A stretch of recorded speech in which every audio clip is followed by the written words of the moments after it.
We now come to questions to the Attorney-General.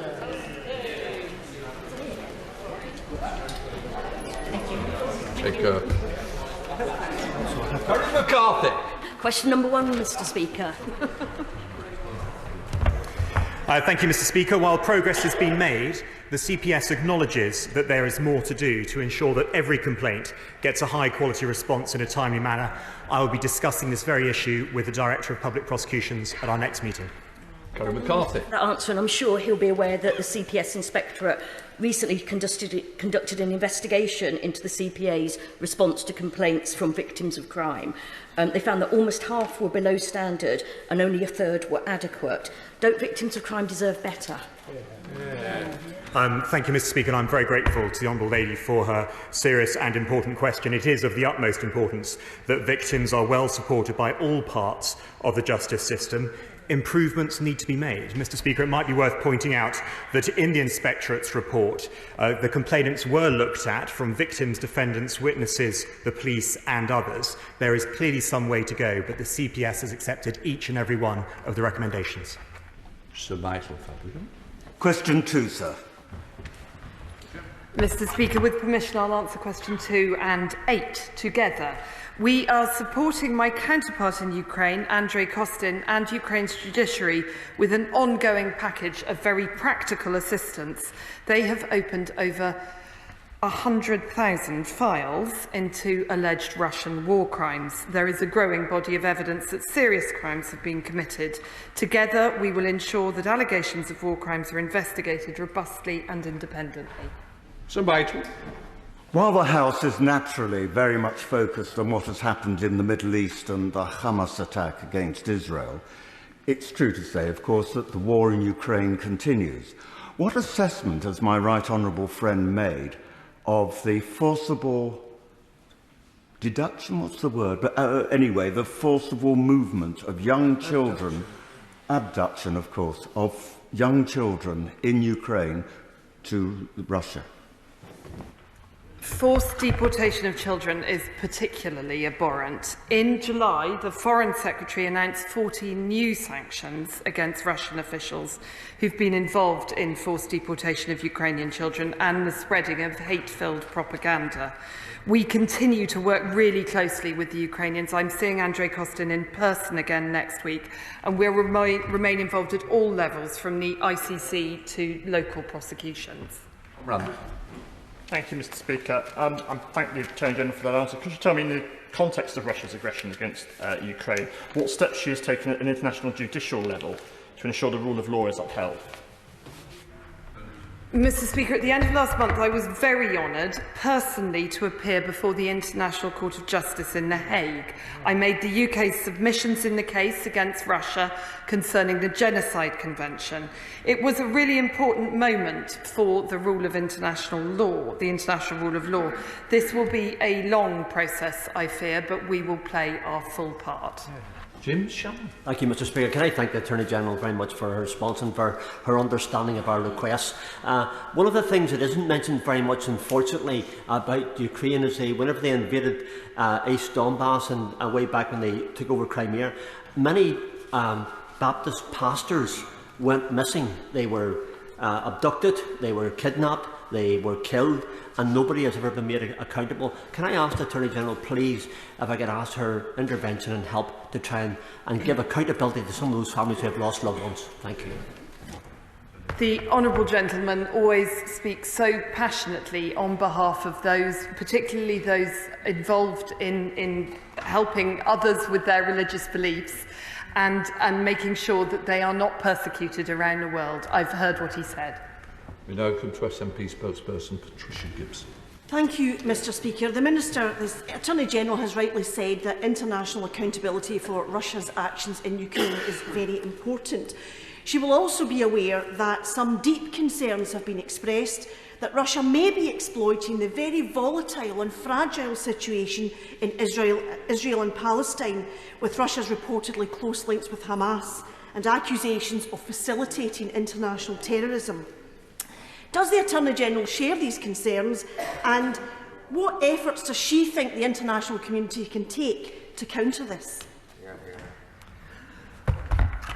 Well, Mr. Speaker, the UK has a strong track record of supporting international law, and we ask that our friends and partners do the same. It's clear to us that all parties should abide by international law, and it was brought home to me very much in that room in The Hague. There haven't been many rooms that Russia and Ukraine have both been in during the last 18 months, but a courtroom brought them to the same place, and I think that shows the power of international law. Jeff Smith.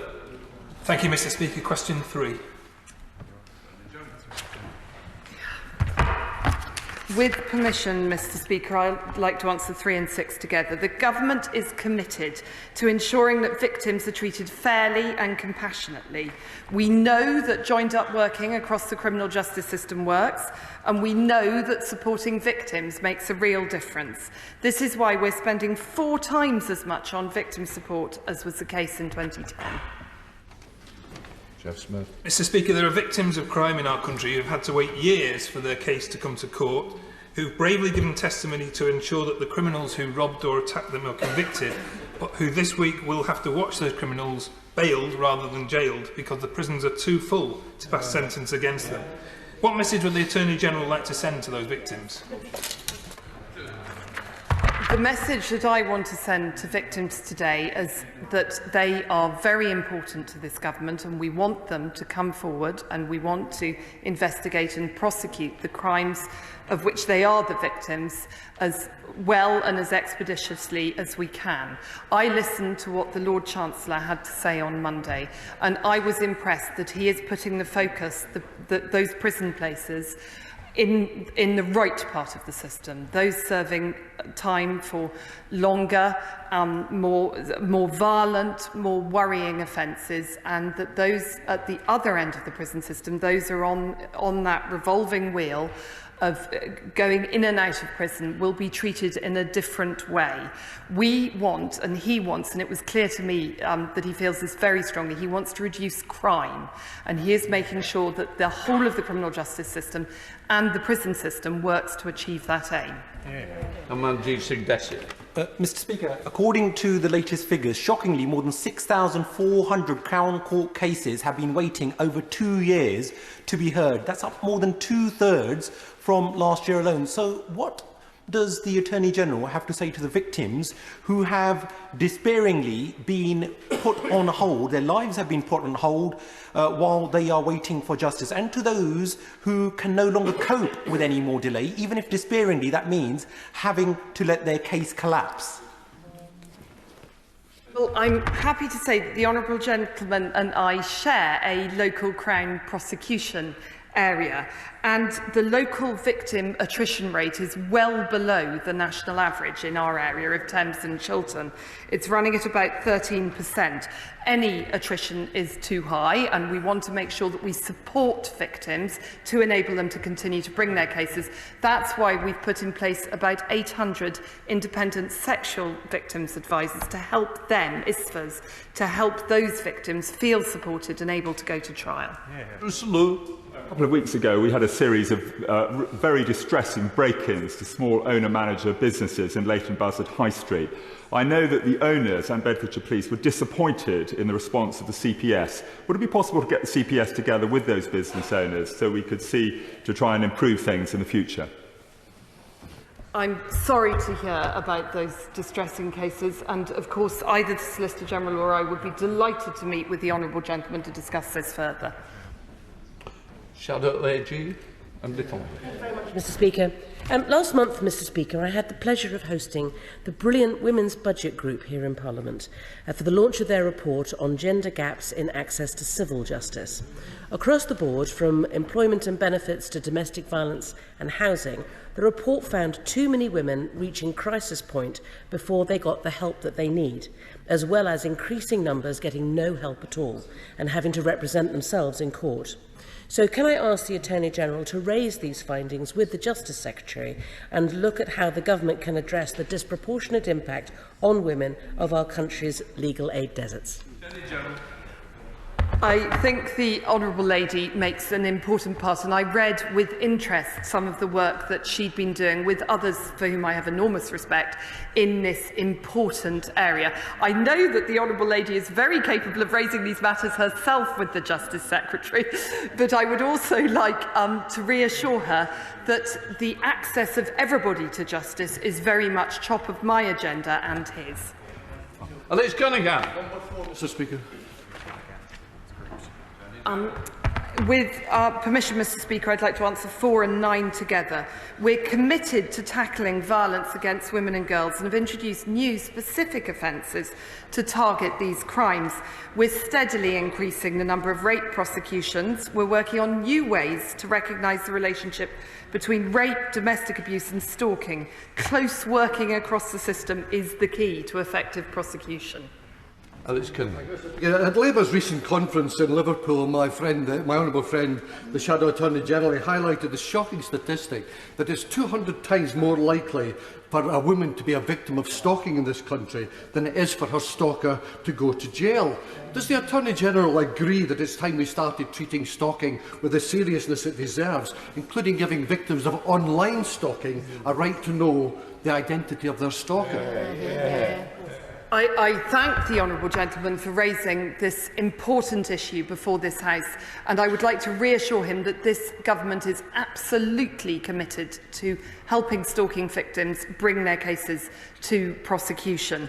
The Lord Chancellor in particular has made this something of a mission during his time in the House, and I remember my many years with him on the Justice Select Committee when he talked of little else. We are working in the CPS on new ways of making sure that the complicated relationship between rape, domestic abuse and stalking is properly considered across the system. Ruth Jones. Thank you, Mr. Speaker. Prosecution rates for violence against women and girls remains low, and this simply isn't good enough. Next month, we will mark White Ribbon Day, when men show their commitment to ending violence against women and girls. So what discussions has the Attorney-General had with colleagues across government about White Ribbon Day, and what more can be done to increase prosecution rates and eradicate violence against women and girls once and for all? I thank the Honourable Lady for her question. There is a great deal of work going on across government to tackle violence against women and girls. And there's also, I'm very pleased to tell her, a great deal of really good work happening in her area in Wales. When I visited the Cardiff office earlier this summer, we had some very productive discussions about the implementation of the new CPS charging model. And I would really encourage the Honourable Lady to meet with Jenny Hopkins, who's the Chief Crown Prosecutor for her specific area, to hear more about how their hard work has brought some really positive results. Chair of the Select Committee's Robert Neal. Thank you, Mr. Speaker. Just before the recess, the then Director of Public Prosecutions gave evidence to the Justice Committee and highlighted the specific areas of work that are being done to improve the victim experience in relation to rape and serious sexual offences. And whilst there's more to do, would she accept that there has been real progress from the position, say, even 10 years ago? But what is the latest position in relation to the key targets that were set from the end-to-end rape review? I thank the Honourable Gentleman for his question, and also actually for reminding me that I should pay tribute to the outgoing DPP, Max Hill, for his 5 years of excellent work on our behalf, prosecuting crime. I'm sure all of us across the House would like to wish him well to the next stage of his career. On the Honourable Gentleman's specific question, the rape review set challenging targets. We have worked very hard across government, Home Office, AGs and also the MOJ, on 3 of those targets in particular. We're exceeding those targets considerably. We are in a much better place. Many more cases of rape are being prosecuted and rapists are being convicted. We do need to continue to build on this progress. We won't rest on our laurels, but there has been a real improvement, and if anybody is a victim of rape, I would really encourage them to come forward. We will support you and we will prosecute. Chris Stevens. Number 5, Mr. Speaker. Mr. Speaker, as I know my right honourable friend, the Lord Chancellor, agrees, solicitors and indeed all legal professionals play a vital role in upholding the rule of law. As Solicitor General, I want to take this opportunity to thank government legal service lawyers for the exceptional work that they do every day, often, Mr. Speaker, working under pressure on some of the most high-profile cases in the country. Chris Stevens. Mr. Speaker, and that's all very well, but the Justice Minister denounces lawyers for parading their politics, while the Home Secretary believes that there is a racket of lefty lawyers undermining the law. Does the Attorney-General not agree that instead of deflecting blame from the serial ineptitude of a broken Home Office decimated by her colleagues, that he should stand up for the profession as impartial arbiters of the rule of law? Well, Mr. Speaker, the Attorney and I often meet with legal leaders across the profession to both celebrate their achievements and to hear their concerns. It is right to say that lawyers acting in the best interests of their clients should never be criticised for so doing. But it is right to say, as the Lord Chancellor has also said, that it's a strong tradition of lawyers in this country that you simply act for your client without fear or favour. You don't necessarily associate yourself with that cause. And I agree 100% with the Lord Chancellor. Sally Ann Hart. Speaker, what assessment has he made about the strength of the legal profession in rural areas? Thank you, Mr. Speaker, and I'm very grateful to my honourable friend for raising that question. Mr. Speaker, you've heard about the law tour that the Attorney and I entered into recently, and we met there some lawyers in Welshpool on the law tour in relation to... And importantly, in relation to solicitors there, we heard from High Street solicitors and the importance of their practice, not only in Wales but on the Welsh borders. And my honourable friend should look out for more details about the law tour coming up. Andrew Jones. Question 7, Mr. Speaker. Mr. Speaker, I met the new director, Nick Fgrave, yesterday and discussed the SFO's priorities. I met him with the Attorney-General, and this included continuing to deliver the SFO's day-to-day mission and driving forward lasting improvements to its operations. Andrew Jones. Can I thank the Minister for that answer? I've been contacted by constituents who have been victims of financial scams carried out by large organised criminal gangs who often target the more vulnerable in our communities. So what steps is he taking to end the scourge of these frauds and scams, and will it be a priority for the new director of the SFO?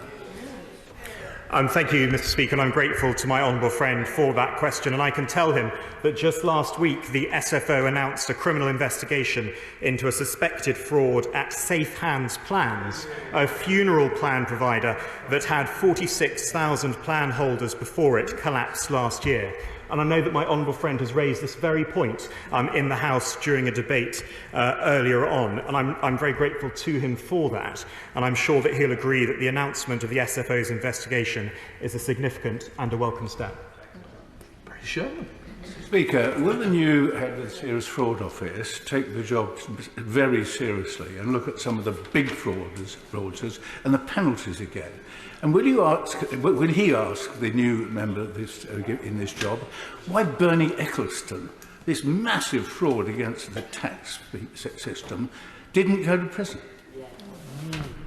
Mr. Speaker, I'm grateful to the honourable gentleman. He gives me the opportunity to pay tribute to the new director. He is the right candidate for the job. He brings a wealth of experience. He will listen to what the honourable gentleman says and to what we all say, Mr. Speaker, in this chamber. He has expertise in leading large, complex and multidisciplinary law enforcement organisations, and I'm sure we look forward to supporting him in his work. And Mr. Speaker, you will know that the Inspectorate inspects not only the CPS and the SFO, and it was remiss of me earlier not to pay tribute to the Inspectorate and to the Chief Inspector for his work. We now come to Shadow Minister Anders Slaughter. Thank you very much, Mr. Speaker. Can I join the solicitor in welcoming Nick Fgrave as he takes on one of the most difficult jobs in law enforcement. His arrival in post was announced by the SFO abandoning 3 long-running and expensive prosecutions, Rio Tinto, Eurasian Natural Resources and Alpha and Green Park Group, and they follow a chain of failed cases from G4S and Serco to Unaoil. With permanent staff vacancies of around 25%, and a caseload that's fallen by half in recent years. Why should the new director think that this lame duck government is going to make the SFO a hawk in the world of financial crime? Mr. Speaker, I'll ignore the snide comment at the end, but I will address the substance of the honourable gentleman's question, because he's right to ask it. But it is also right to say that when cases are closed, it is always disappointing. However, as he well knows, criminal investigations that continue, which no longer meet the test of being in the public interest, simply cannot continue. That is the code that Crown prosecutors take, and he will know and understand why that is the case. It is right to trumpet some of the achievements that have been made by the SFO. It is also right to challenge them, and I know that staff recruitment and retention will be one of